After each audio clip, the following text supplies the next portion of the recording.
अस्सलाम वालेकुम। अब हम रिसीवेबल के एमसीक्यूज को आगे बढ़ा रहे हैं और 10th एमसीक्यू तक हमने इसको देख लिया था। अब एमसीक्यू नंबर 11 को हम देख रहे हैं कि ये कह रहे हैं कि एक बिजनेस ने रिसीव किया है 1000 from a receivable that had previously been written off as irrecoverable. देखिए, राइट ऑफ हो गया था, अब वो रिकवर हो गया है, तो पहले इसे के इसमें क्या करना पड़ता है आपको। 1000 रुपए से ये हुआ है, तो इसके इम्पैक्ट पूछ रहे हैं कि अकाउंटिंग एंट्री क्या बनेगी इस ट्रांजेक्शन की। तो वैसे देखें, इसकी दो एंट्रीज बनती हैं। एक तो आपके पास रीइंस्टेट की एंट्री बनती है कि आपने राइट ऑफ करके अकाउंट रिसेबल को कम करके क्रेडिट कर दिया होता है, तो आप अकाउंट रिसेबल को वापस डेबिट कर देते हैं। और उसके बाद फिर आप अलाउंस फॉर बैड डेट जो आपने डेबिट करके क्लोज कर दिया होता है, अलाउंस फॉर बैड डेट्स को भी आप क्रेडिट कर देते हैं, मतलब दोनों को आप वापस लेकर आ जाते हैं। और इसको बोलते हैं टू रीइंस्टेट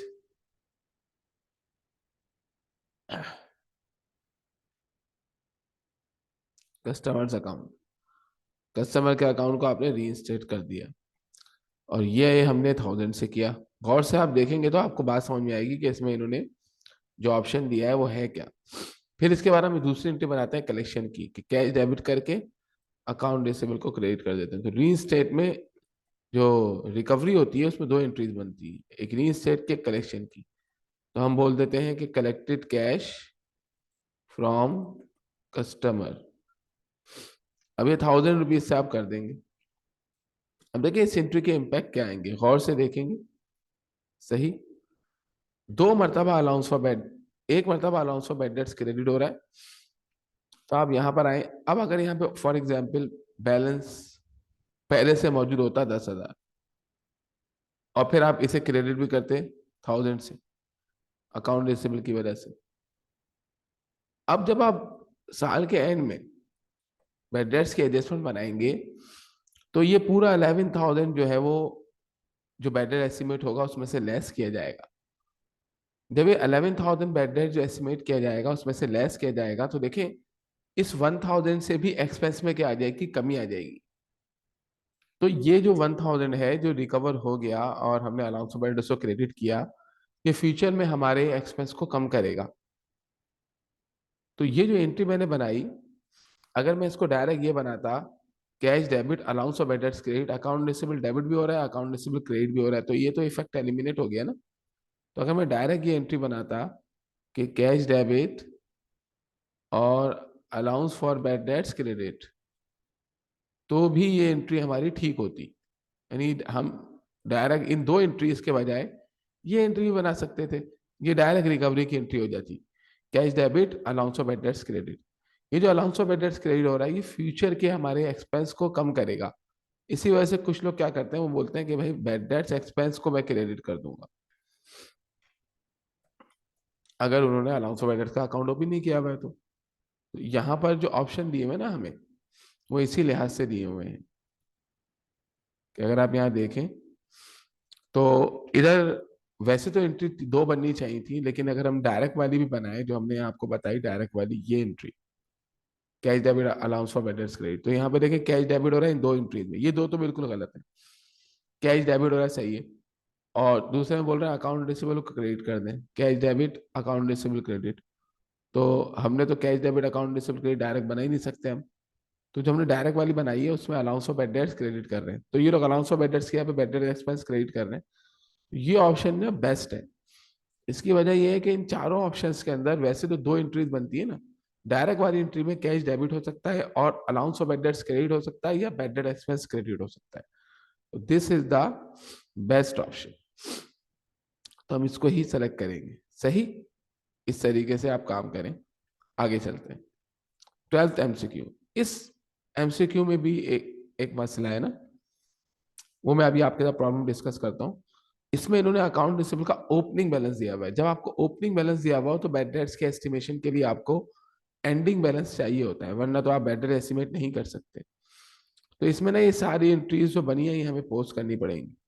देखिए अभी हम इसको करते हैं। तो ओके, पहले एंट्रीज बना लेते हैं ताकि आपको आसानी हो जाए। इसमें इन्होंने ओपनिंग बैलेंस दिया, ओपनिंग बैलेंस की तो कोई एंट्री होती ही नहीं है। पहली एंट्री किस चीज की बनेगी? क्रेडिट सेल्स की। क्रेडिट सेल की क्या एंट्री होती है? ये एंट्री आपको बनानी नहीं है, आपको तो ओरल बनानी है, मैं आपको बना के दिखा रहा हूँ समझाने के लिए। Account receivable debit sales credit क्या बनेगी इसकी? Sold goods on credit. और इसकी नरेशन लिख देंगे आप। नरेशन क्या है? अमाउंट लिख देंगे 55,000 और 55,000। इसके बाद दूसरी एंट्री आप क्या बनाएंगे? दूसरी एंट्री यहाँ पर है कैश सेल्स। तो कैश सेल्स की एंट्री क्या बनती है? Cash debit sales credit narration sold goods on cash. इसके बाद अगली एंट्री क्या है? अगली एंट्री है कैश रिसीव फ्रॉम कस्टमर। तो इसकी एंट्री आपको मालूम है क्या बनती है? Cash debit accounts receivable credit narration collected cash from customers. इसके बाद हमारी फोर्थ एंट्री क्या बनेगी?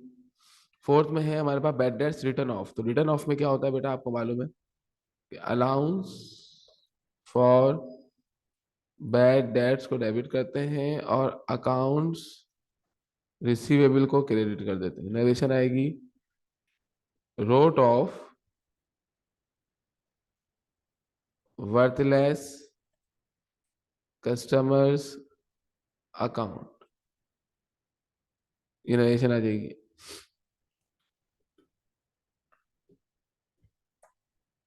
अमाउंट भी लिख दें तमाम के। दूसरे वाले का 10,000, तीसरे वाले का क्या है हमारे पास? कैश डेबिट हो रहा है 35,000, चौथे वाले का अमाउंट हमारे पास राइट ऑफ का 2,000,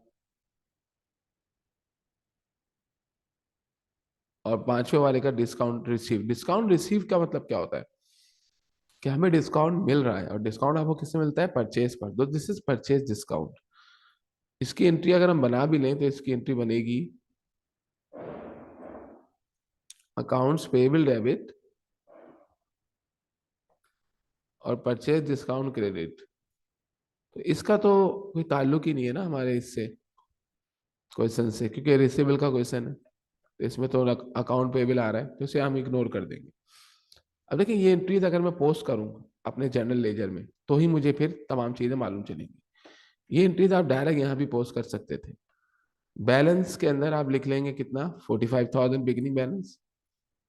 फिर इसके बाद आप सारी एंट्रीज पोस्ट करेंगे। क्योंकि पहली एंट्री में अकाउंट रिसीवेबल डेबिट हो रहा है 55,000 से, तो आप 55,000 से अकाउंट रिसीवेबल को डेबिट करके सामने क्या लिख देंगे? सेल्स। उसके बाद जो है हमारे पास एंट्री देखें आप, तो अकाउंट रिसीवेबल तीसरी एंट्री में क्लियर हो रहा है 35,000 से। ये पहली एंट्री में हो रहा था, तीसरी एंट्री में क्रेडिट हो रहा है 35,000 से, और सामने आ रहा है हमारे पास कैश। उसके बाद देखें अकाउंट रिसीवेबल क्रेडिट हो रहा है दोबारा हमारे पास 2,000 से। तो हम 2,000 से अकाउंट रिसीवेबल को क्रेडिट करेंगे एंट्री नंबर 4 में।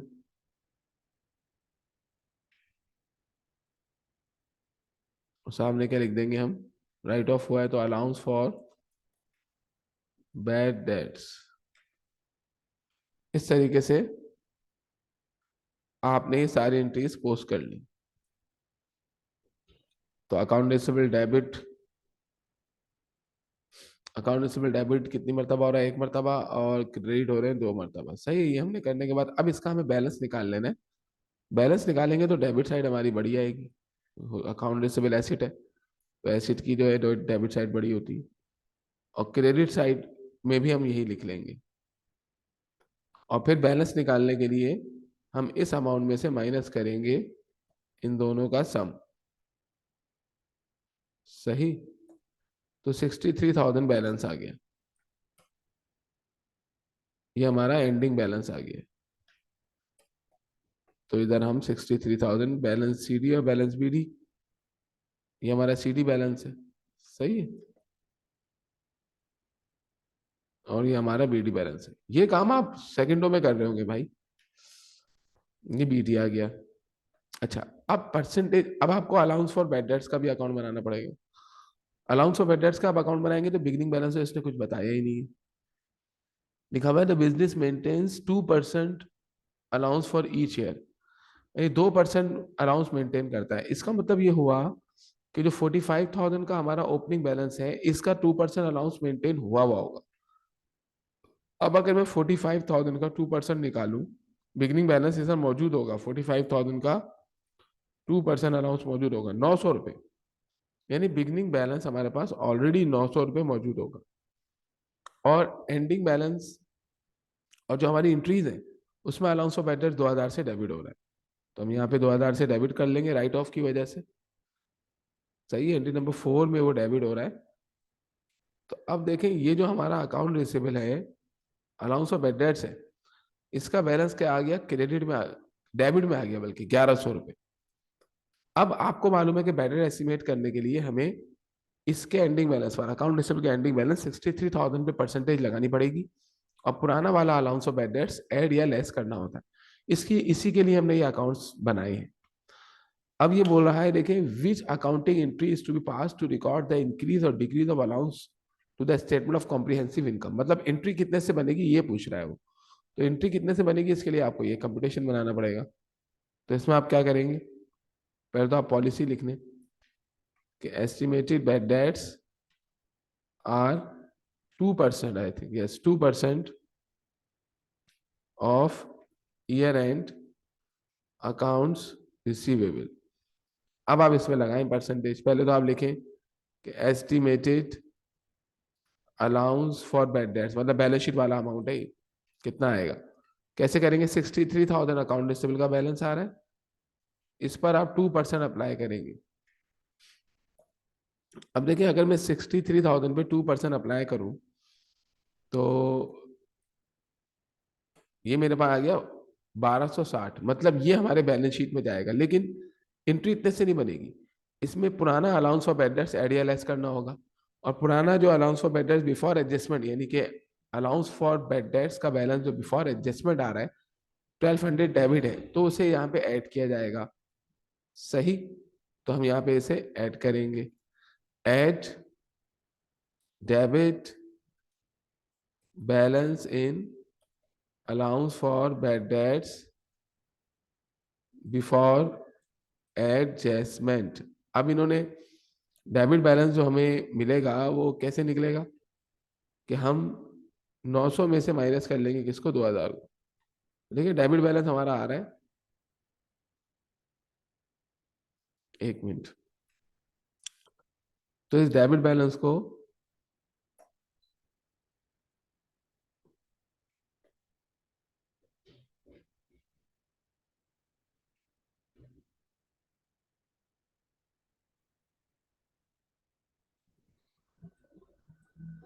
लेस करने के लिए, कितना बैलेंस हो गया, डेबिट बैलेंस को ऐड करना है, ऐड करेंगे तो ये हमारे पास आ गया 1,100 रुपये। तो आप देखें ये दोनों ऐड होंगे तो हमारा बैड डेट्स एक्सपेंस का अमाउंट कितना आ जाएगा, 2,360। ये ऐसा क्यों हो रहा है, क्योंकि हमने ऑलरेडी ना पहले से 900 रुपये का एक्सपेंस रिकॉर्ड किया हुआ था पिछले साल, जबकि राइट ऑफ हुआ 2,000 से, इसका मतलब है 1,100 से एक्सपेंस पिछले साल कम रिकॉर्ड हुआ। तो हम इस दफा 1,100 से ज्यादा एक्सपेंस रिकॉर्ड करेंगे, यानी एंट्री बनेगी 2,060 से। लेकिन प्रॉब्लम ये है कि यहाँ पे ऑप्शन नहीं दिया हुआ, और ये ऑप्शन इस वजह से नहीं दिया हुआ, इस एमसीक्यू को मैंने एनालाइज किया है। इन लोगों ने क्या किया, ये जो राइट ऑफ की एंट्री है ना, ये इन्होंने पोस्ट ही नहीं की, इसको इन्होंने इग्नोर कर दिया, इसको डायरेक्ट राइट ऑफ एज्यूम करके इन्होंने काम किया। मतलब इन लोगों ने, हमने जो एंट्री बनाई है अलाउंस मेथड से बनाई है, ये एंट्री इन लोगों ने गलत बनाई है। इन लोगों ने यहाँ क्या किया, bad debt expense debit account receivable credit, ये एंट्री बना दी इन्होंने, जिसकी वजह से अलाउंस ऑफ बैड डेट्स का अकाउंट एंट्री में यहाँ पर इन्वॉल्व नहीं हुआ, ये राइट ऑफ की एंट्री में। और फिर उन्होंने यहाँ पर ना ये जो हमने पोस्टिंग की है वो ये नहीं की इन्होंने posting. This is wrong approach जो उन लोगों ने किया है। जब अलाउंस मेथड यूज कर रहे हो तो फिर राइट ऑफ की entry allowance for bad dates में जानी चाहिए थी। इन्होंने यहाँ पर ये एंट्री बनाई कि बैड डेट एक्सपेंस डेबिट, और जब बैड डेट एक्सपेंस डेबिट करेंगे डायरेक्ट राइट ऑफ मेथड कहलाएगा ये, तो इधर फिर अलाउंस ऑफ बैड डेट्स का अकाउंट नहीं आएगा, तो फिर यहाँ पोस्टिंग भी नहीं होगी। तो ये इन्होंने गलत किया है, इनको अलाउंस ही यूज करना चाहिए था। अब जब इन लोगों ने ऐसा किया तो इनके पास तो सिर्फ बिगनिंग बैलेंस 900 रुपये था, तो इन्होंने यहाँ पर लाकर 900 को ही क्या कर दिया, लेस कर दिया। क्रेडिट बैलेंस तो लेस होता है, तो 360 आ गया। तो 360 से इन्होंने एंट्री बना दी, ये इन्होंने किया, और यहाँ पे इन्होंने क्रेडिट बैलेंस लिख दिया। अब यहाँ पर ऑप्शन हमें मिल जाएगा इस लिहाज से। इन्होंने क्या किया, क्या ऑप्शन आएगा यहाँ पे, 360 से एंट्री बनानी है आपको, तो 360 से क्या एंट्री बनेगी, बैड डेट्स एक्सपेंस डेबिट और allowance for bad dates credit. अब देखिए इसमें कहाँ है ये वाली एंट्री, ये एंट्री आपको मिल रही है ऑप्शन नंबर ए में, कि बैड डेट्स या doubtful debts expense debit 360, allowance for bad dates credit 360, ये एंट्री बनेगी। अब ये एंट्री जो इन्होंने बनाई है ना, ये इसमें अमाउंट का जो है वो एरर है, और ये एरर इसी वजह से जो मैंने आपको बताया कि इन्होंने डायरेक्ट राइट ऑफ कर दिया उसको। ओके, अब आ जाए एमसीक्यू नंबर 13 में। At year end the receivable balance on March 31 2019। अब देखिए ये ईयर का एंड है, तो ये बहुत इंपॉर्टेंट बात है कि आप ये देख पाए कि ये एंडिंग बैलेंस है या बिगनिंग। तो ये एंडिंग बैलेंस है, कितना एंडिंग बैलेंस है, 93,000। अब ये कह रहे हैं कि this includes a debt of 1800 which needs to be written off, मतलब इसमें से आपको 1800 रुपए राइट ऑफ करना है। The business maintains allowance for doubtful debts at 5% of account receivable balance. अब ये जो जुमला है ना बड़ा इंपॉर्टेंट है, इस सेंटेंस में ये कह रहे हैं कि 5% से बैड डेट्स को मेंटेन करते हैं, तो इसका मतलब ये हुआ कि पहले भी 93,000 का भी 5% ही उन्होंने मेंटेन किया हुआ होगा। तो इस सेंटेंस से ना आप बिगनिंग अगर रिसेबल आपको दे दे और beginning allowance for bad dates ना भी दे, तब भी आप beginning allowance for bad dates निकाल सकते हैं। कैसे, उस बिगनिंग अकाउंट रिसीवेबल पे परसेंटेज अप्लाई कर दें, यही वाली beginning allowance for bad dates निकल जाएगा, जैसे पिछले क्वेश्चन में मैंने आपको निकाल के दिखाया है। अभी इस एमसीक्यू को देखें, ये वाला सेंटेंस हम बाद में पढ़ते हैं, पहले हम जरा ये जो डाटा दिया है ये करते हैं। अब इसमें ये कह रहा है, आइए इसको सॉल्व करते हैं। ये तो हम डायरेक्ट अकाउंट से भी कर सकते हैं। इसमें ये कह रहा है कि भाई हमारे पास अकाउंट रिसेबल का बिगनिंग बैलेंस मौजूद है, और वो बिगनिंग बैलेंस कितना बता रहा है आपको, 93,000। तो आप 93,000 ये बिगनिंग बैलेंस डाल देंगे। अब देखिए इसका बिगनिंग बैलेंस उन्होंने हमें दिया नहीं है, लेकिन परसेंटेज बताइए। तो इसका बिगनिंग बैलेंस और डेट क्या है, डेट भी डाल दें आप, 2019 मार्च 31। और यही जो हमारे पास 2019 मार्च 31, यहाँ भी डेट आ जाएगी। अच्छा, इन्होंने इसका बैलेंस नहीं बताया, तो इसका बैलेंस हम निकाल लेंगे ना, 93,000 का 5% ही है ना बैड डेट्स, तो ये 4650 इसका बिगनिंग बैलेंस है, नहीं दिया हमने फिर भी निकाल लिया, सही। अब ये कह रहे हैं कि ये जो 93,000 है ना, अच्छा ये बिगनिंग बैलेंस था, तो राइट ऑफ अभी तक नहीं हुआ है, अब कर रहे हैं हम, और ये एंडिंग बैलेंस दिया हुआ है, साल के दौरान राइट ऑफ कुछ नहीं हुआ। ये 93,000 साल के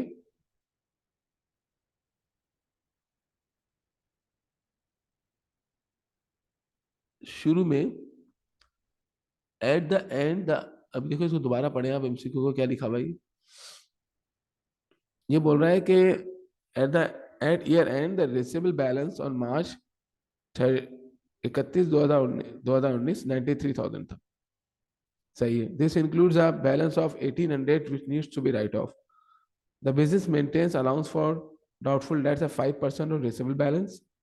At this year, allowance for has increased by 20% as compared to last year.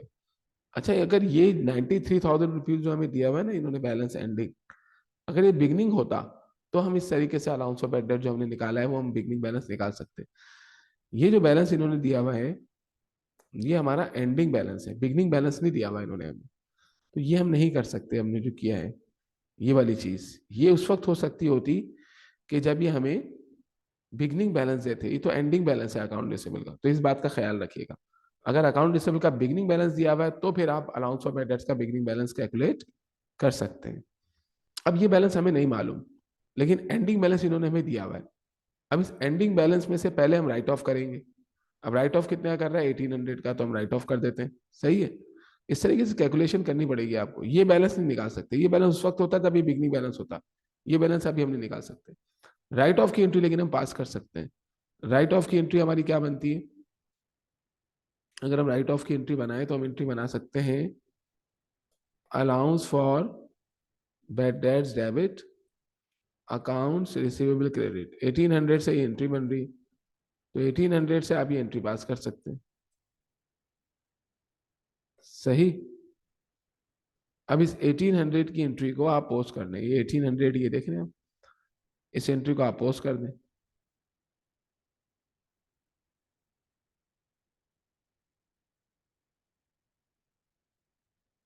अब यहाँ पे अगर मैं इस 1800 की एंट्री को जर्नल लेजर में पोस्ट कर दूं और क्रेडिट कर दूं अकाउंट रिसीवेबल को, तो अकाउंट रिसीवेबल का देखिए बैलेंस चेंज हो गया,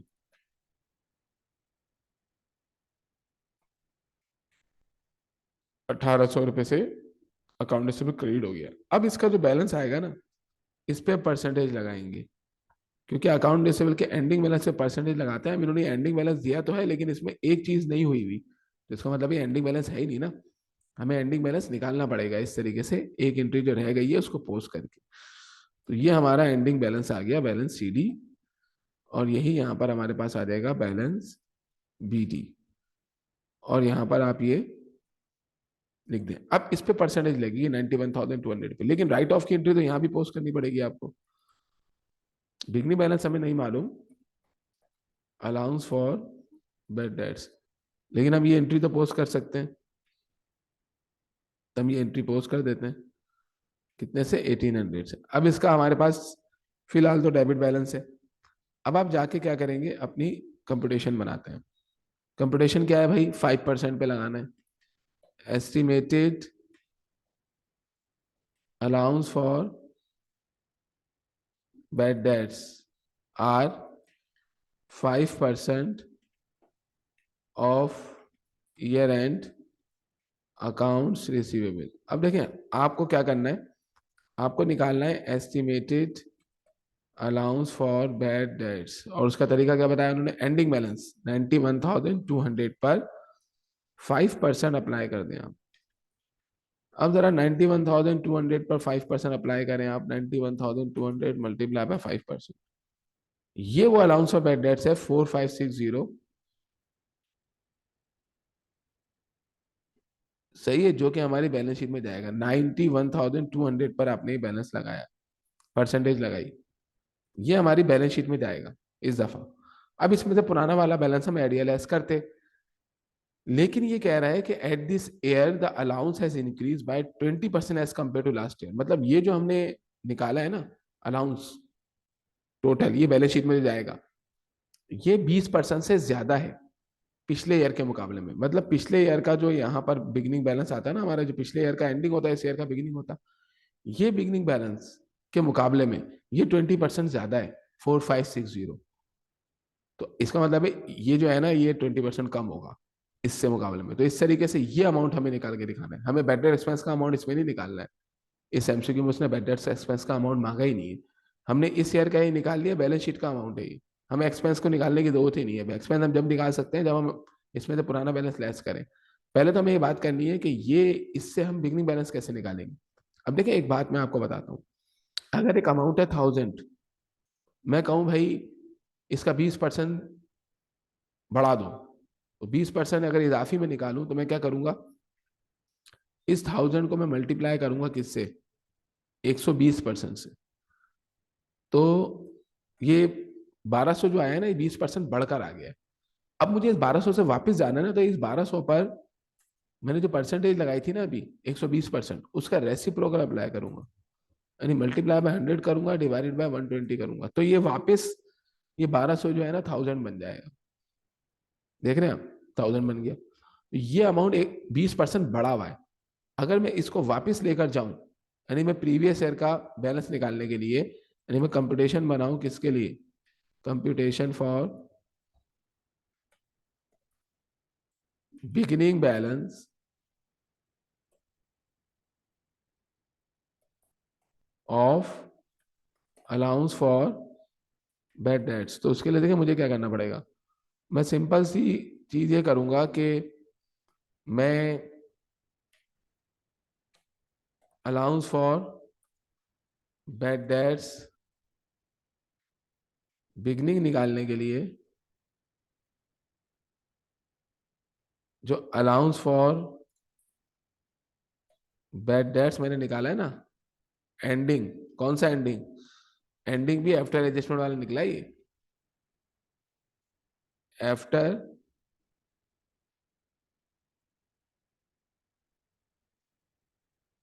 आफ्टर एडजस्टमेंट, उसको मैं क्या करूंगा, मल्टीप्लाई उस परसेंटेज की रेसिप्रोकल से, तो ये वापस जो है ना वो अमाउंट आ जाएगा। देखिए इसको हम ये करते हैं,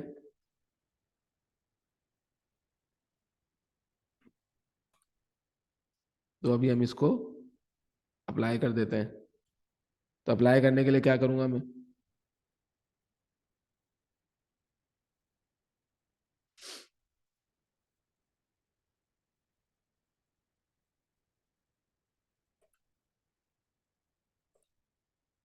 ये फार्मूला आ गया। अब इसको आप इज इक्वल टू जो हमारा एंडिंग बैलेंस आया 4560, मल्टीप्लाई करें इसको किससे, 100 से, और डिवाइड करें 120 से, तो ये अमाउंट वापस चला जाएगा। कितना आ गया, 3800 रुपये। तो इस 3800 रुपये को, यानी ये हमारा बिगनिंग बैलेंस आ गया, यानी साल के शुरू में हमारा रिसिव अलाउंस ऑफ एड्रेस 3800 रुपये था। अब वो कह रहा है ना ये कि प्रीवियस ईयर के मुकाबले 20% ज्यादा है। इसका मतलब प्रीवियस ईयर का जो बैलेंस था अलाउंस ऑफ एड्रेस का एंडिंग, अगर मैं उसका 120% निकालू, यानी 20% बढ़ा दो, तो देखिए आए 4560 आ गया। इसका मतलब है हमें बिगनिंग बैलेंस मालूम चल गया। कहाँ का, ये बिगनिंग बैलेंस हमें मालूम चल गया कितना, 3800। बस हमें यही मालूम करना था इसमें, और 3800 देखिए ये हमारा आंसर हो गया। लेकिन अगर हमें इसमें वेडर्स को एस्टिमेट करना होता मजीद, तो हम बोलते ना कि 3800 है, 1800 से राइट ऑफ हुआ था, 2000 बैलेंस है, तो आप यहाँ पे आते हैं और 2000 बैलेंस को इसमें से लेस करते, less credit balance in allowance for bad debts before adjustment, और वो क्रेडिट बैलेंस कितना है 2000, तो 2000 इसमें से लेस करते, तो इस ईयर का जो हमारा एक्सपेंस आता है ना, इस ईयर का एक्सपेंस वो ये आता, ये हमारा बैड डेट एक्सपेंस होता। लेकिन उसने ये नहीं पूछा हमसे, उसने हमसे जो इस साल का अलाउंस ऑफ बैलेंस का फाइनल बैलेंस है जो बैलेंस शीट में जाता है, ये बैलेंस शीट में जाता है और ये इनकम स्टेटमेंट में जाता है, बोला ये जो बैलेंस शीट का जो बैलेंस आ रहा है अलाउंस ऑफ बैड का, ये 120% है प्रीवियस ईयर के अलाउंस ऑफ बैड के मुकाबले में, जो यानी कि इस साल का बिगनिंग बैलेंस है। तो इस पर हम 120% का ऐसे पकड़ लगा के बिगनिंग बैलेंस को मालूम कर लेंगे, जो कि 3800 है। इस तरीके से हमारा ये एमसीक्यू भी हो गया। सही। अब चलते हैं हम एमसीक्यू नंबर 14 की जानिब। 14 में देखें क्या कह रहा है। 14 में ये कह रहा है कि September 30, 2012 end entities allowance for receivable, मतलब अलाउंस फॉर बैड डेट्स 38,000 था, which was 5% of the receivable at that date. अब ये September 30, 2012 की जो बात कर रहा है, ये साल के एंड की बात कर रहा है, क्योंकि देखिए अगला फिर ये 2013 September 30 बता रहा है। इसका मतलब है जो अकाउंटिंग पीरियड हमारा 2012 अक्टूबर 1 को शुरू हुआ था, वो एंड हुआ है 2013 September 30 को। जो 2012 September 30 का एंडिंग बैलेंस है, वो 2012 अक्टूबर 1 का बिगनिंग बैलेंस हो जाएगा उसी दिन का। तो ये हमें बिगनिंग बैलेंसेस दिए हुए 38,000। अब ये क्योंकि बिगनिंग बैलेंस है, तो इस पर डायरेक्ट हम परसेंटेज लगाकर इसका बिगनिंग अलाउंस ऑफ एड्रेस मालूम कर सकते हैं। फिर ये September 30 के बारे में बता रहे हैं कि एंडिंग बैलेंस अकाउंट रिसीवेबल का आपको बता दिया उसने, 8,68,500। इसमें से ये राइट ऑफ कर रहे हैं 28,500, और फिर 5% का ये बैड डेट्स का अलाउंस भी बनाएंगे। फिर ये पूछ रहा है कि बताओ स्टेटमेंट ऑफ कॉम्प्रिहेंसिव इनकम में कितना जाएगा, मतलब ये एक्सपेंस का अमाउंट पूछ रहा है। Expense in statement of comprehensive income का मतलब होता है एक्सपेंस का अमाउंट पूछ रहा है। तो आइए हम इसको करते हैं। अब ये तो हमारा जो है ये, इसे हम रब कर देते हैं, डिलीट कर देते हैं। ओके, अब पहले तो देखें, आपको बिगनिंग बैलेंसेज अकाउंट में डालने होते हैं, क्योंकि इसमें ज्यादा एंट्रीज तो दे नहीं रहा, तो आप पहले बिगनिंग बैलेंस अकाउंट में डालेंगे। इनको हटाइए, और डेट क्या दे रहा है ये बिगनिंग बैलेंस की, ये हमें डेट दे रहा है 2012 September 30, लेकिन असल में ये 2012 अक्टूबर 1 का बैलेंस होगा बिगनिंग। सही है, जो साल के एंड का बैलेंस होता है वो अगले साल के शुरू का होता है, और इनका ईयर 2012 September 30 को एंड हुआ था, तो 2012 अक्टूबर 1 को इनका नया ईयर शुरू हुआ था। सही, तो इनका बिगनिंग बैलेंस आ रहा है 38,000 किसका। अच्छा, ये बैलेंस इन्होंने अकाउंट रिसीवेबल का नहीं दिया हुआ, अलाउंस फॉर रिसीवेबल मतलब अलाउंस फॉर बैड डेट्स, तो ये बैलेंस है, ये इसका बैलेंस है 2012 अक्टूबर 1, सितंबर के बाद अक्टूबर आता है, सही। बैलेंस बिगिनिंग दिया हुआ इन्होंने, बिगिनिंग बैलेंस कितना दिया हुआ इन्होंने, 38,000 अकाउंट रिसीवेबल का अलाउंस फॉर बैड डेट्स का बिगिनिंग बैलेंस है। और ये जो है ना, ये 5% था अकाउंट रिसीवेबल का। इसका मतलब है अगर मैं अकाउंट रिसीवेबल निकालना चाहूँ तो मैं रेसिप्रोकल लगाऊंगा, लेकिन इसका 5% लो तो 38,000 आया।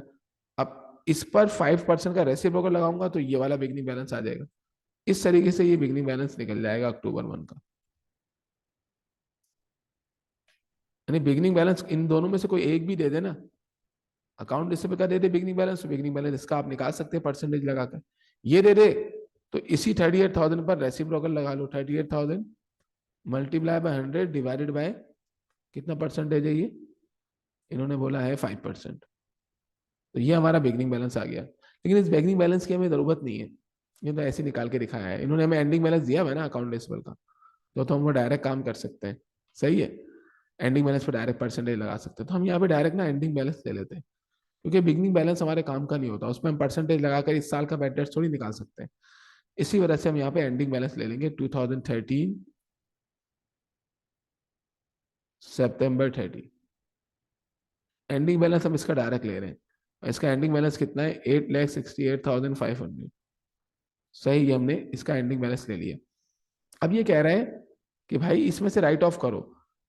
अब अलाउंस ऑफ एड्रेस का इन्होंने बिगनिंग बैलेंस हमें दिया है, राइट ऑफ की एंट्री इसमें डायरेक्ट पोस्ट होगी, जबकि ये जो एंडिंग बैलेंस है ना, ये राइट ऑफ के बगैर है, यानी इन्होंने राइट ऑफ की एंट्री अभी पोस्ट नहीं की। तो आप राइट ऑफ की एंट्री बनाएंगे, आप बोलेंगे allowance for bad dates debit और अकाउंट्स रिसीवेबल क्रेडिट। कितने से राइट ऑफ की एंट्री बनेगी, 28,500 से। तो 28,500 से राइट ऑफ की एंट्री बनाकर नरेशन आप लिख दें, wrote off worthless customers accounts. Narration लिखने के बाद अभी पोस्ट कर दें 28,500 रुपए से, देखिए ये भी क्रेडिट होगा। इधर लिख देंगे आप क्या, अलाउंस फॉर बैड डेट्स। ये एंट्री यहाँ पोस्ट नहीं हुई थी, जब भी वो कह रहा है कि आप पहले राइट ऑफ करें, और यहाँ भी पोस्ट होगी 28,500 से।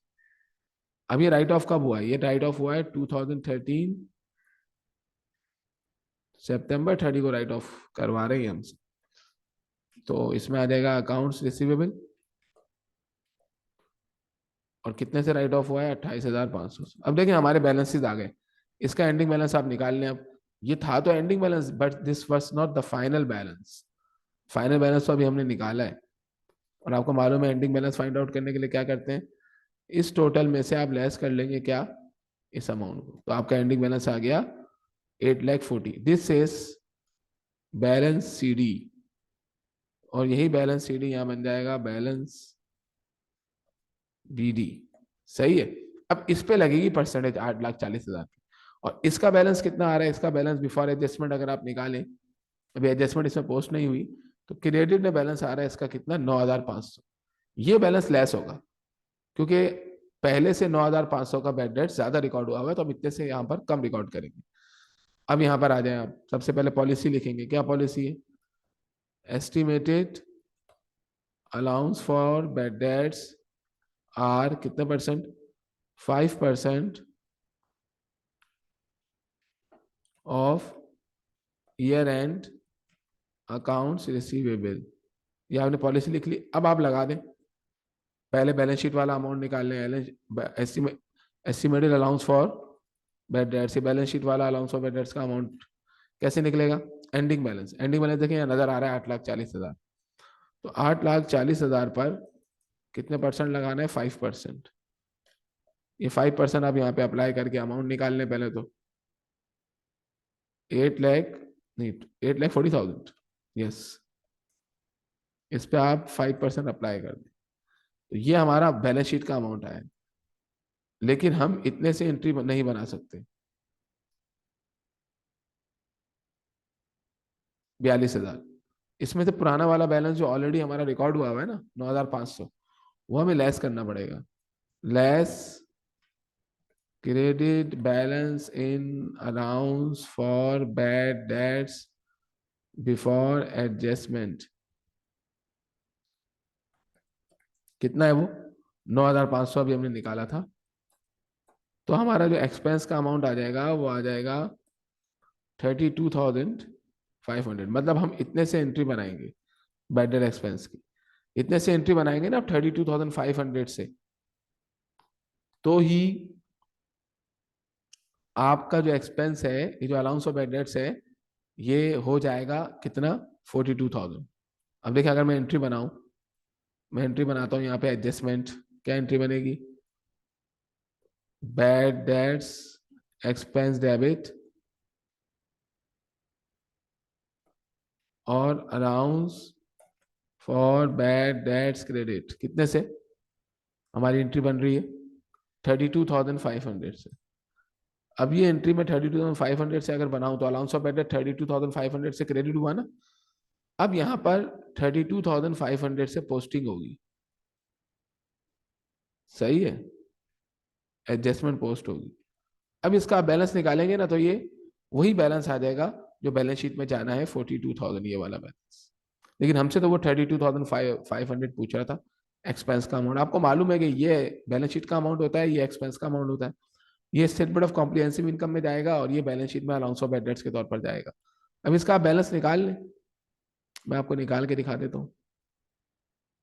ये दोनों अमाउंट क्रेडिट में ज्यादा है तो इधर लिख लेंगे और इधर भी लिख लेंगे। इसके बाद कम कहाँ पर है? डेबिट में। कितना कम है? टोटल में से आप लेस कर लें ये वाला अमाउंट, तो देखिए ये बैलेंस आ गया 42,000। ये हमारा यहाँ पर क्या कहलाएगा? बैलेंस सी डी, और यही यहाँ पर बन जाएगा हमारा बैलेंस बी डी। इस तरीके से हमने काम कर लिया, लेकिन हमें सिर्फ एक्सपेंस का अमाउंट चाहिए था। और यहाँ पर आपको एक्सपेंस का अमाउंट नजर आ रहा होगा, ये रहा हमारा एक्सपेंस का अमाउंट 32,500। इस तरीके से देखेंगे, बिल्कुल देख कर जो है वो एमसीक्यू सॉल्व करना पड़ता है। रिसीवेबल का डेट्स का खास ख्याल रखना पड़ता है। ओके, अगले एमसीक्यू में क्या बोल रहा है? द अलाउंस फॉर रिसीवेबल, मतलब अलाउंस फॉर बैड डेट्स, 31 अक्टूबर 2011 को 9,000 था। मतलब अब ये देखते हैं आगे, ड्यूरिंग द ईयर एंडेड 31 अक्टूबर 2012, यानी कि ये हमारा बिगनिंग बैलेंस है अलाउंस फॉर बैड डेट्स का, सही है। और फिर क्योंकि 2011 अक्टूबर 31 का दे रहे हैं, तो ये 2011 नवंबर 1 का है। इसका मतलब है 2011 अक्टूबर 31 को इनका अकाउंटिंग पीरियड एंड हुआ था पिछला। तो 2012 नवंबर 1 को शुरू हुआ होगा, जो कि 2011 नवंबर 1 को शुरू हुआ होगा, और 2012 अक्टूबर 31 को खत्म हुआ है। यानी 2011 अक्टूबर 31 को जो खत्म हुआ, तो 2011 नवंबर 1 को शुरू हुआ अगला अकाउंटिंग पीरियड, और 2012 अक्टूबर 31 को एंड हुआ। अब साल के दौरान राइट ऑफ हुआ है 5,000 से, सही। अब साल के दौरान ही राइट ऑफ कर दिया इन्होंने। द रिसेबल बैलेंस एट 31 अक्टूबर 2012 बस 1,20,000, ये रिसेबल का एंडिंग बैलेंस इन्होंने दे दिया है। इससे पहले ही इन्होंने राइट ऑफ कर दिया है। तो अब ये जो राइट ऑफ की एंट्री है इस 1,20,000 में पोस्ट नहीं होगी, लेकिन रिसेबल का जो बिगनिंग बैलेंस दिया है उसमें ये राइट ऑफ की एंट्री पोस्ट होगी।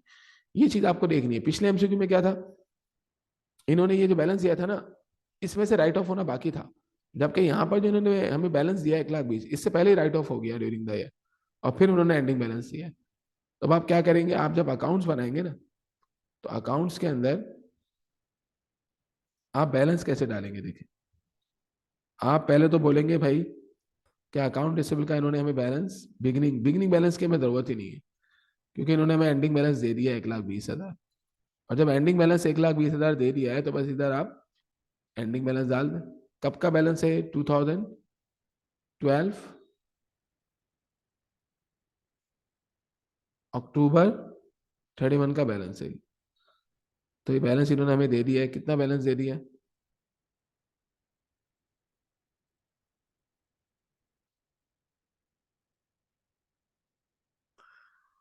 एंडिंग बैलेंस दिया है इन्होंने 1,20,000। अब ये एंडिंग बैलेंस हमें मौजूद, इसमें कुछ भी नहीं करना है आपको, क्योंकि राइट ऑफ की एंट्री इसमें पोस्ट हो चुकी है। लेकिन जो अलाउंस ऑफ एडर्स का बैलेंस दिया है, इन्होंने दिया है 2011 नवंबर 1 का, नवंबर 1 का इन्होंने हमें बैलेंस दे दिया। कितना बैलेंस दे दिया है नवंबर 1 का इन्होंने हमें? 9,000। अब ये कह रहा है राइट ऑफ हुआ है। अब देखिए राइट ऑफ 5,000 से हुआ है तो राइट ऑफ हुआ है, तो राइट ऑफ की एंट्री बनाएंगे आप। राइट ऑफ की एंट्री कितने से बनेगी? 5,000 से। ये साल के दौरान बनी होगी। अब इसमें allowance for bad dates debit हो रहा है, अकाउंट रिसीवेबल क्रेडिट हो रहा है। अब अलाउंस फॉर बैड डेट्स को तो डेबिट करेंगे 5,000 से, और यहाँ लिख देंगे आप अकाउंट रिसीवेबल। लेकिन ये जो है ना अकाउंट रिसीवेबल के अंदर पोस्ट नहीं होगी। वजह क्या है? क्योंकि ये एंडिंग बैलेंस इन्होंने राइट ऑफ के बाद का दिया हुआ है। इस पर डायरेक्ट परसेंटेज लगाएंगे आप, और परसेंटेज 5% है। अभी पूछ रहा है कि what is the total charge for bad dates and allowance for receivable in the statement of comprehensive income. मतलब वही एक्सपेंस का amount. Statement of comprehensive income मतलब इनकम स्टेटमेंट में कितना अमाउंट जाएगा। अब आपको क्या करना पड़ेगा? अब इसका पहले बैलेंस निकालें आप। 9,000 से क्रेडिट में है, 5,000 से राइट ऑफ हो गया, तो क्रेडिट में बैलेंस कितना आ रहा है इसका? 4,000। 4,000 से हम एक्सपेंस इस साल कम रिकॉर्ड करेंगे। अब हम आएंगे यहाँ पॉलिसी में, हम बोलेंगे 5% है भाई, सही है, ये तो वही है। अब ये जो एक्सपेंस निकालने के लिए इन्होंने हमें कहा कि 1,20,000 का, यहां पर हम 1,20,000 का 5% लेंगे। 1,20,000 का 5% कितना बनेगा? 1,20,000 मल्टीप्लाई बाय 5%, ये बन गया 6,000। और पुराना वाला क्रेडिट बैलेंस कितना है हमारे पास? 4,000। हम इसमें से लेस कर देंगे तो एक्सपेंस का अमाउंट कितना आ गया? 2,000। यानी इस साल जो एक्सपेंस में अमाउंट जाएगा वो जाएगा 2,000। सही, तो इसका मतलब ये ऑप्शन हो गया ना हमारा। वो अगर पूछता है बैलेंस शीट में कितना जाएगा या अलाउंस ऑफ बैड डेट्स कितना होगा, अलाउंस ऑफ बैड डेट्स का फाइनल बैलेंस बताओ, तो वो 6,000 होता। क्योंकि जब ये एंट्री 2,000 से बनेगी बैड डेट्स की, ये जो एंट्री हमने यहाँ बनाई हुई, अगर ये 2,000 से बनेगी, 2,000 से हुआ है ना एक्सपेंस, ये होना 6,000 से था लेकिन 4,000 से पहले रिकॉर्ड हुआ है, तो ये 2,000 से अलाउंस ऑफ बैड डेट्स जब यहाँ क्रेडिट होगा ना, देखिए बैलेंस इसका खुद ब खुद 6,000 हो जाएगा, अलाउंस ऑफ बैड डेट्स का फाइनल बैलेंस। सही, ये है इसके अंदर। तो ये एमसीक्यू भी हमने देख लिया। वही चीज है, आप अकाउंट प्रॉपर बनाएं, एंडिंग बिगिनिंग बैलेंस को सही तरीके से फाइंड आउट करें, तो बैड डेट्स का जो है वो है एमसीक्यू आपसे गलत नहीं हो सकता। आपने डेट्स गलत आइडेंटिफाई की, या आप ये नहीं पहचान पाए कि बिगिनिंग बैलेंस है या एंडिंग बैलेंस है, और परसेंटेज आपने किसी पर क्या लगा दी, एंडिंग बैलेंस समझे आप, उसमें कोई एंट्री पोस्ट नहीं हुई हुई थी, तो वो फिर प्रॉब्लम करेगी ना। एंडिंग बैलेंस अगर वो है और उसमें सारी एंट्रीज पोस्ट हुई हुई है, तो वो फाइनल एंडिंग बैलेंस है। अगर वो एंडिंग बैलेंस दे भी रहा है लेकिन कोई एंट्री अगर उसमें पोस्ट नहीं हुई हुई, तो इसका मतलब है उसमें पहले वो एंट्री पोस्ट करो, फिर फाइनल एंडिंग बैलेंस निकलेगा आपका। Okay, 16th MCQ. अब ये एमसीक्यू नहीं है, फिल इन द ब्लैंक्स की तरीके से है, बट आंसर हमें डायरेक्ट खुद निकालना है इसमें। Hamza is following information available for his business for the year ended 31st December 2017। अब इन्होंने यहाँ ओपनिंग बैलेंस दिया हुआ है, अलाउंस फॉर बैड डेट्स का, राइट ऑफ दिया हुआ है, बैड डेट्स रिकवर दिया हुआ है, कुछ इंट्रीज दी हुई, सब पोस्ट करेंगे पहले हम, क्योंकि अलाउंस ऑफ बैड डेट्स का बिगनिंग बैलेंस है, तो हमें एंडिंग बैलेंस बिफोर एडजस्टमेंट निकालना पड़ेगा। रिसेबल का इन्होंने क्लोजिंग बैलेंस दे दिया है, क्लोजिंग रिसेबल, इसका आपको बैलेंस नहीं निकालना है। वही पूछ रहा है एक्सपेंस का अमाउंट कि कितने से स्टेटमेंट ऑफ कॉम्प्रिहेंसिव इनकम में चार्ज होगा। तो आप देखें आप इसके अंदर क्या करेंगे। आप अकाउंट्स पहले एंट्रीज बना लें आप मैं एंट्रीज इस वजह से बनवा रहा हूं ताकि आप लोगों को फिर नजर आए, वरना आप तो डायरेक्ट अकाउंट में पोस्टिंग कर सकते हैं। अब एंट्री कौन कौन सी बनेगी? पहले राइट ऑफ की बना लें आप। राइट ऑफ की एंट्री क्या बनेगी? Allowance for bad debt debit हो जाएगा, और अकाउंट्स रिसीवेबल क्रेडिट हो जाएगा। कितने से होगा भाई ये? 3,000 से। अब मैं ना उसको इग्नोर कर रहा हूँ नरेशन को, बस डायरेक्ट एंट्री बना रहा हूँ मैं, ताकि आपको फिर हम जल्दी समझा सकें। बैड डेट्स रिकवर में दो एंट्री बनती है, एक तो आप अकाउंट रिसीवेबल को डेबिट करेंगे, और अलाउंस फॉर बैड डेट्स को क्रेडिट करेंगे। फिर एक और एंट्री बनती है कि कैश डेबिट करो और अकाउंट रिसीवेबल क्रेडिट करो। ये एंट्रीज मैंने आपको पढ़ाई हुई है सारी। कितने से बनेगी ये रिकवर? 1,500 से। ये पहले रिवाइव करेंगे ना अकाउंट रिसीवेबल को। पहले आप अकाउंट रिसीवेबल जो आपने क्रेडिट कर दिया था उसको वापस डेबिट करेंगे, अलाउंस ऑफ बैड डेबिट कर दिया था वापस क्रेडिट करेंगे, रिवाइव करेंगे, फिर कलेक्शन करेंगे आप 1,500 से। ये हमारी दो एंट्रीज बनती है रिकवरी की। अच्छा, एक इन्होंने राइट ऑफ की दी थी, एक रिकवरी की दी थी, और कोई एंट्री नहीं। अब ये एंट्रीज ना आपको पोस्ट करनी है। अकाउंट रिसीवेबल का अकाउंट आपको मतलब कुछ भी पोस्ट नहीं करना, उसमें बस एंडिंग बैलेंस 90,000 दिया हुआ है, वो 90,000 आप डायरेक्ट यहाँ लिख दें एंडिंग बैलेंस से। लेकिन ये अकाउंट आपको बनाना पड़ेगा, इस अकाउंट में आपको बैलेंसेस डालने पड़ेंगे। कैसे बैलेंस डालेंगे? आप बोलेंगे भाई बिगिनिंग बैलेंस इसका 5000 था क्रेडिट, तो ये बिगिनिंग बैलेंस लिख दिया हमने। फिर इसके बाद आप बोलेंगे भाई कि यहाँ पर अलाउंस ऑफ बैलेंस डेबिट हुआ 3000 से, फिर अलाउंस ऑफ बैलेंस क्रेडिट हुआ 1500 से। तो 3000 से डेबिट हो रहा है, सामने क्या आएगा? अकाउंट्स रिसीवेबल, सही। और फिर ये क्रेडिट भी हो रहा है 1500 से, और सामने क्या आएगा हमारे पास? Allowance for bad debts, sorry, account receivable.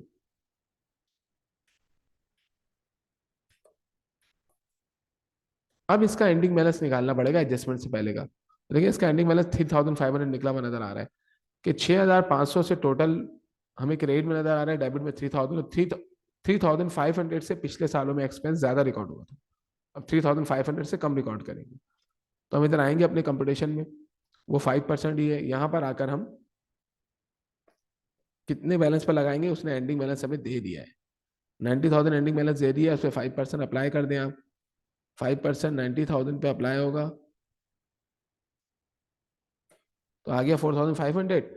पुराना बैलेंस आपको नजर आ रहा है कि 3500 है, तो आप इसमें से 3500 को लेस कर लें। तो देखिए वन आ गया हमारा अमाउंट कितना? 1000। यानी कि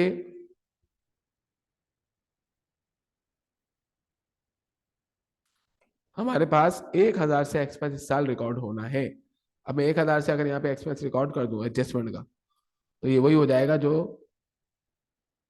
हमारे पास परसेंटेज लगाने के बाद अमाउंट आ रहा है। ये एडजस्टमेंट मैंने बनाई, और आप देखिए बैलेंस कितना आ गया इसका। इसका बैलेंस आ गया 4500। ये 4500 अलाउंस ऑफ बेडर्स का बैलेंस है, ये बैलेंस शीट में जाएगा। वो हमसे एक्सपेंस पूछ रहा था, एक्सपेंस ये है, रिकॉर्ड एक्सपेंस ये करना था हमें 4500, लेकिन हम एक्सपेंस 1000 से रिकॉर्ड करेंगे। हम एक्सपेंस को कम कर देंगे 3500 से, तो 1000 इसका आंसर हो जाएगा, सही। 1000। अगले एमसीक्यू में जाते हैं, अगले मतलब जो भी क्वेश्चन दिया हुआ है उसके अंदर चलते हैं। 17 जून 30 2016 को an entity's allowance for receivable amounted to 25,000। Allowance for receivable मतलब अलाउंस फॉर बैड डेट्स 25,000 है, जो कि 2% है ट्रेड अकाउंट रिसेबल का एट दैट डेट।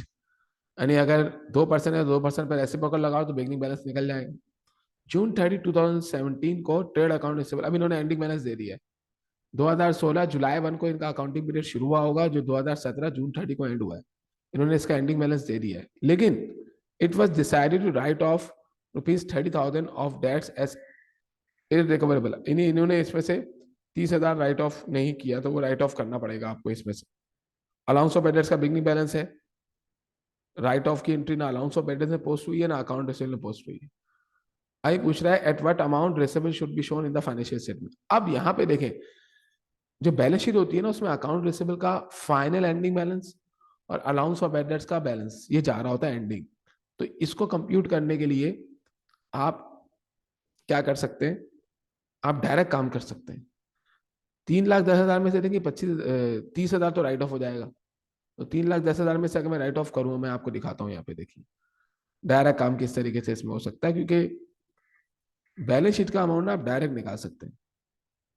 एक दो काम करके आप डायरेक्ट अमाउंट निकाल लेंगे। ये हमारा आ गया एमसीक्यू। अब ये क्या कह रहा है देखें, ये कह रहा है कि अकाउंट रिसीवेबल का बैलेंस एंडिंग इसने हमें दिया हुआ है, कितना दिया हुआ है? 3,10,000। लेकिन ये कह रहा है इसमें राइट ऑफ रिकॉर्ड करो। तो राइट ऑफ में की एंट्री क्या बनती है? ये राइट ऑफ की एंट्री हमारे पास बनी हुई है, कितने से बनेगी? ये 25,000 से, नहीं 30,000 से राइट ऑफ हो रहा है। तो 30,000 से अगर मैं राइट ऑफ की एंट्री बनाऊं, तो अलाउंस ऑफ एडेट्स क्या हो गया? Debit, account receivable credit. तो अकाउंट रिसीवेबल देखें यहाँ पे क्रेडिट हो जाएगा 30,000 से, ये राइट ऑफ की एंट्री पोस्ट हो गई। यहाँ आ जाएगा अलाउंस फॉर बैड डेट्स, हो गया। इसका बैलेंस कितना आ गया?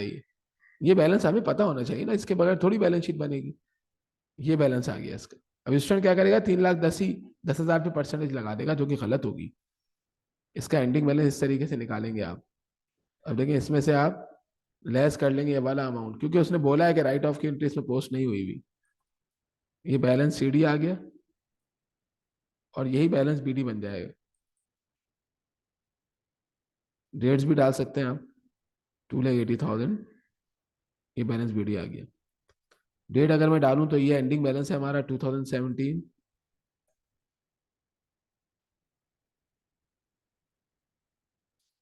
2017 जून 30 का बैलेंस है।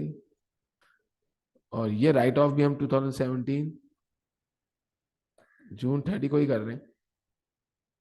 और ये भी बैलेंस हमारा जून 30 का है। और ये बैलेंस हमारा नेक्स्ट ईयर का हो जाएगा, कब का, 2017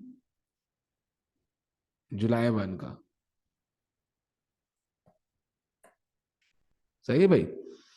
अब परसेंटेज जो लगेगी ना वो 2,80,000 पे लगेगी। इसकी कहानी क्या है, इसका इन्होंने हमें बिगनिंग बैलेंस दे दिया कितना, 25,000।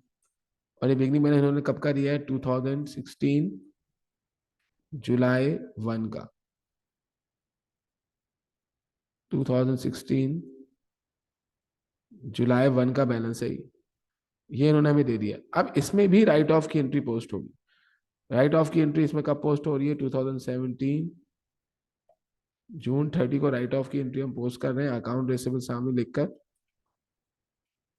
ये तो मैंने अब थोड़ा सा समझाने के लिए बड़ा कर दिया इसको, 30,000 से राइट ऑफ। अब इसमें देखिए 25,000 का डेबिट बैलेंस आ गया, 5,000 का डेबिट बैलेंस आ गया। अब ये तो हमें मालूम है कि बैलेंस शीट में ये 28,000 जाएगा, लेकिन अलाउंस ऑफ एडेट्स कितना जाएगा वो भी हम डायरेक्ट मालूम कर सकते हैं। डायरेक्ट करते हैं, चले। ये एंडिंग बैलेंस निकल गया 2,80,000, कितना परसेंट है, 2%। इसमें 2% लगा दो 2,80,000 पे, नहीं तो बैलेंस शीट है ना हमारी, ये डायरेक्ट बनेगी। यहाँ आप लिख दें 2,80,000, सही है। और इस पर 2% अप्लाई करके माइनस कर दें, इस पर 2% अप्लाई करें। ये देखिए, ये हमने 2% अप्लाई किया, ये डायरेक्ट हमारा एंडिंग बैलेंस ये आ गया बैलेंस शीट का 2,74,400। ये हमारा आंसर है, 2,74,400। लेकिन इसका प्रोसेस आपको कंप्लीट डिटेल में हमने यहाँ करवाना है ना। ये तो आप डायरेक्ट भी कर सकते हैं, बैलेंस शीट का अमाउंट डायरेक्ट मालूम कर सकते हैं। बैलेंस शीट का अमाउंट सिर्फ मालूम करने के लिए क्या करो, अकाउंट रिसिवेबल का बैलेंस निकाल लो बस। यही अकाउंट रिसिवेबल का एंडिंग बैलेंस यहाँ बैलेंस शीट में लेके जाओ, इस पे जो परसेंटेज बता रहे हैं वो अप्लाई करके bad debts, allowance of bad debts निकालो, नेट रिलायबल वैल्यू आ गई, ये हमारा आंसर हो गया। लेकिन अगर एक्सपेंस का अमाउंट पूछे तो फिर आप तो यहाँ पे काम करेंगे ना, यहाँ पे आप बोलेंगे भाई 5% लगाना है, और फिर एंडिंग बैलेंस यहाँ लेके जाएंगे और 2,80,000 पर 5% अप्लाई करेंगे। 5% नहीं, 2%, सॉरी, 2% अप्लाई करेंगे। और ऊपर भी यहाँ पॉलिसी में भी 2% कर दें आप। अब आप क्या करेंगे, आप यहाँ पे 2% अप्लाई करें 2,80,000 पे। देखिए बैलेंस शीट का अमाउंट तो यहीं से निकल गया ना 2%। ये पुराना वाला अलाउंस ऑफ बैड डेट्स भी हमें देखना है। पुराना वाला अलाउंस ऑफ बैड डेट्स कितना है, 5,000 डेबिट, तो डेबिट तो ऐड होता है। तो आप यहाँ पे क्या लिखेंगे, add debit balance in allowance of bad debts before adjustment. Debit balance कितना है इनका, 5,000। ये ऐड होगा तो देखिए ये बनेगी 10,600 से एंट्री। अगर वो पूछता ना बैलेंस शीट का अमाउंट बताओ, 10,600 होता। सॉरी, एक्सपेंस का अमाउंट बताओ, तो एक्सपेंस का अमाउंट 10,600 होता। बैलेंस शीट का अमाउंट 5,600, डायरेक्ट हमें पता चल गया तो हम डायरेक्ट 5,600 यहाँ लेके चले गए। और वो हमसे पूछ रहा है कि स्टेटमेंट ऑफ फाइनेंशियल पोजीशन में क्या क्या वैल्यू जाएगी। तो स्टेटमेंट ऑफ फाइनेंशियल पोजीशन में देखें ये वैल्यू जाएगी 2,74,400। This is the final net realisable value, ये जाएगी। तो इसको मालूम करने के लिए सिर्फ क्या चाहिए था हमें, अकाउंट रिसीवेबल का एंडिंग बैलेंस फाइनल, उसे परसेंटेज लगा दें। और वो अकाउंट रिसीवेबल का एंडिंग बैलेंस जब तक हम राइट ऑफ की एंट्री पोस्ट नहीं करेंगे ना इसमें, ये वाली, वो नहीं निकलेगा। 3,10,000 नहीं, अब इसमें गलती इसमें क्या करेगा, वो 3,10,000 यहाँ ले जाके परसेंटेज लगाकर अलाउंस ऑफ बैलेंस निकालेगा, तो फिर नेट रियलाइजेबल वैल्यू गलत आएगी। सही। चलिए अगला एमसीक्यू देखते हैं। अब अगला एमसीक्यू में क्या बोल रहा है, मतलब अगला जो क्वेश्चन है 18, at July 1, 2017 Mira's allowance for receivable was 65,000। July 1 beginning balance लग रहा है, हाँ बिगनिंग बैलेंस ही।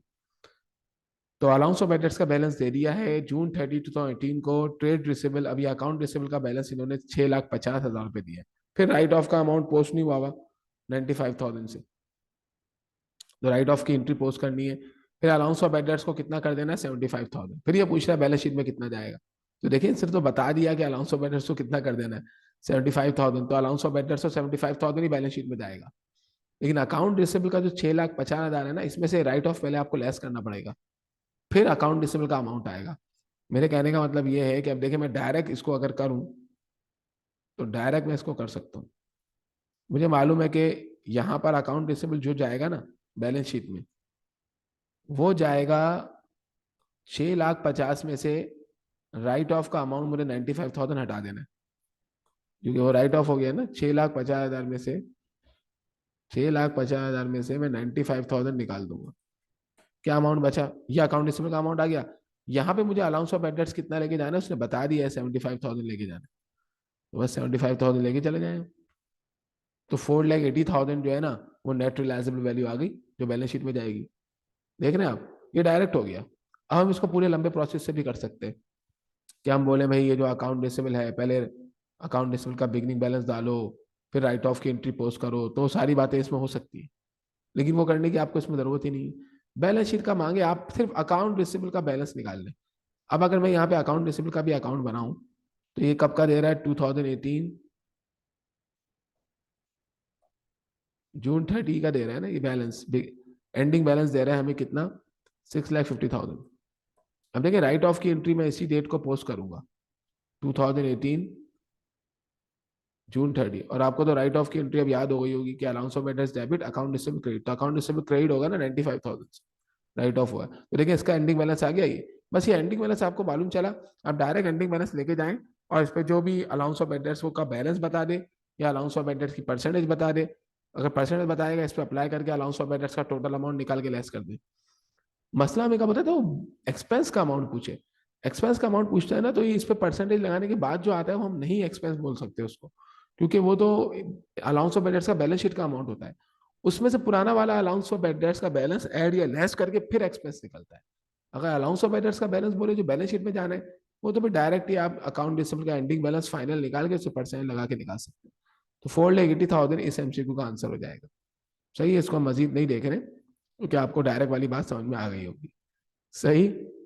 नेट रिलायजेबल वैल्यू निकालना तो मसला ही नहीं है। सिर्फ नेट रिलायजेबल वैल्यू के लिए अगर बैलेंस शीट अप्रोच है ना, तो नेट रिलायजेबल वैल्यू के लिए आप सिर्फ अकाउंट रिसीवेबल का एंडिंग बैलेंस निकाल लें फाइनल, और उस पर डायरेक्ट परसेंटेज लगाकर अलाउंस ऑफ एड्रेस निकालें और बैलेंस शीट में ले जाए।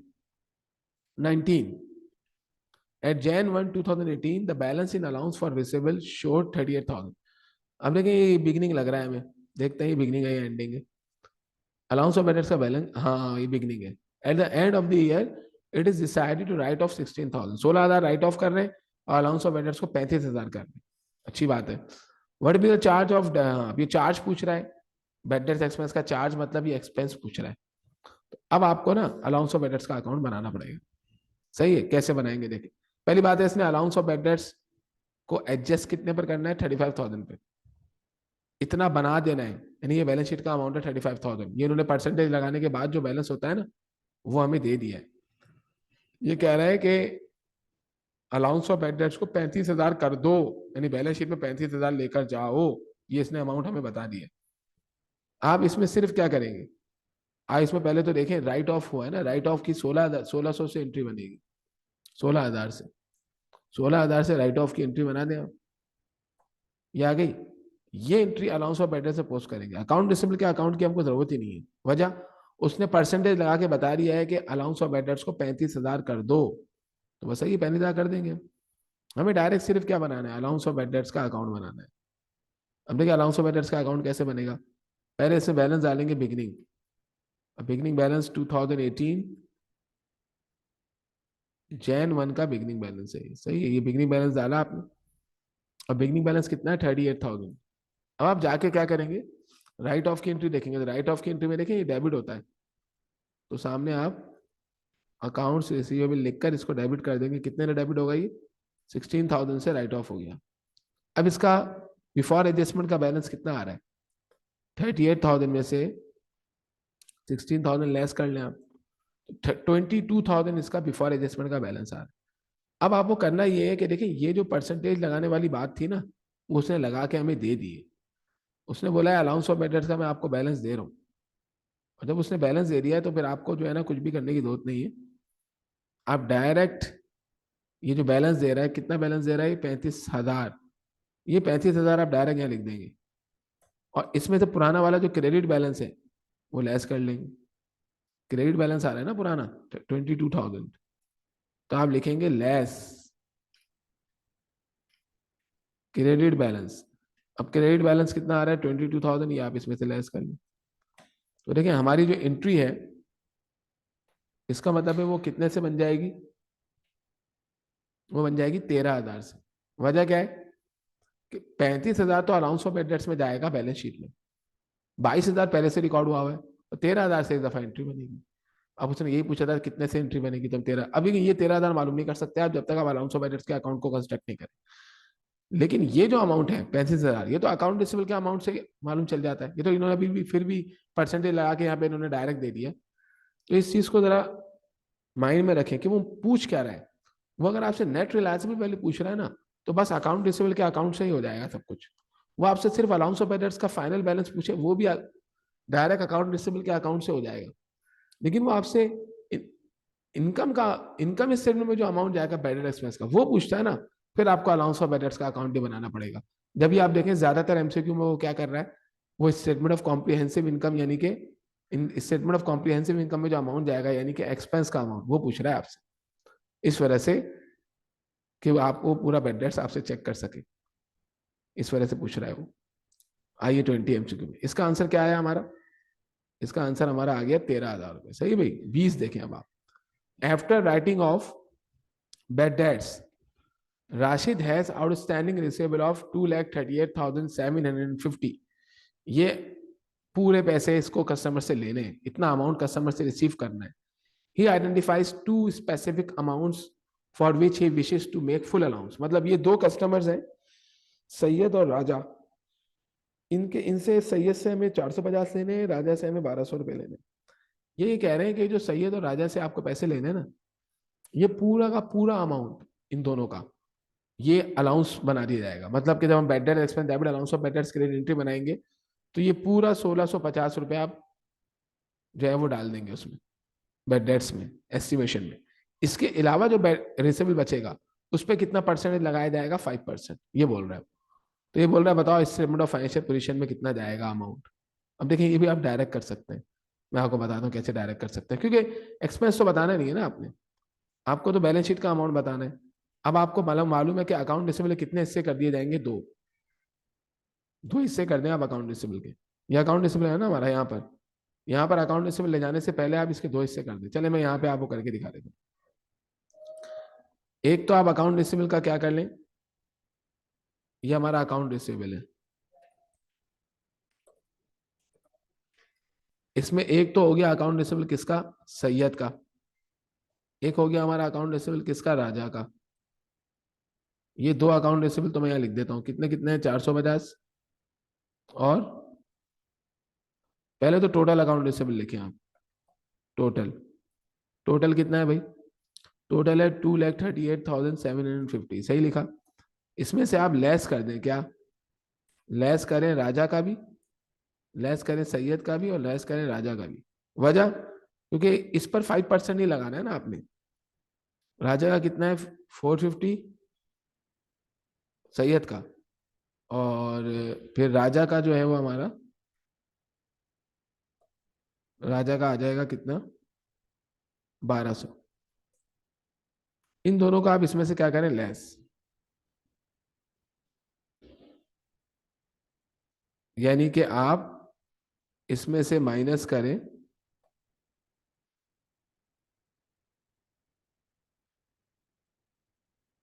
इन दोनों के सम को।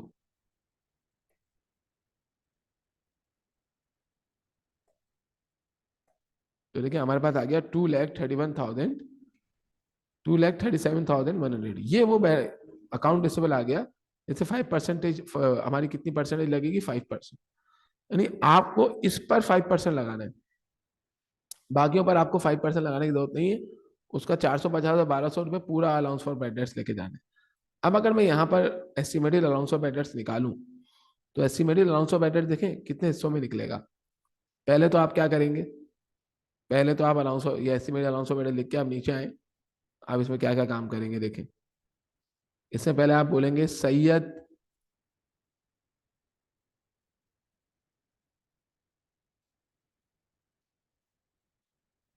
अलाउंस फॉर बैड डेट्स, एक तो ये हो गया। फिर राजाज अलाउंस फॉर बैड डेट्स, दूसरा ये हो गया। फिर इसके बाद आपको दोबारा ना एक और निकालना है, जनरल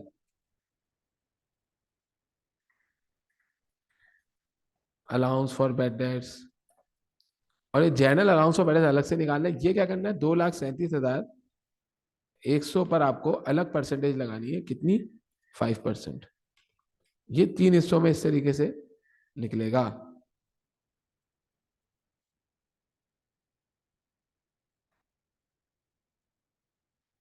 देखें,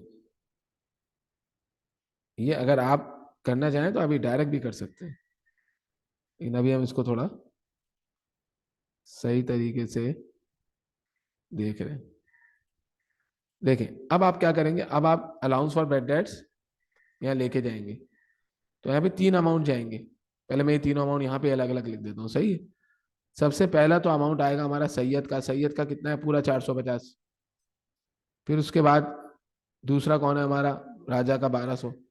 और फिर तीसरा अमाउंट जो आपको लेके जाना है ना, वो 2,37,500 का 5%। अब अगर 2,37,500 का 100 का 2,37,100 का 5% लो, तो वो हमारे पास कितना अमाउंट आ गया भाई, वो आ गया 11,855। एक अमाउंट आप ये भी लेके जाएंगे, 11,855। ये 3 अमाउंट जो है ना अलाउंस ऑफ बैड डेट्स के हैं।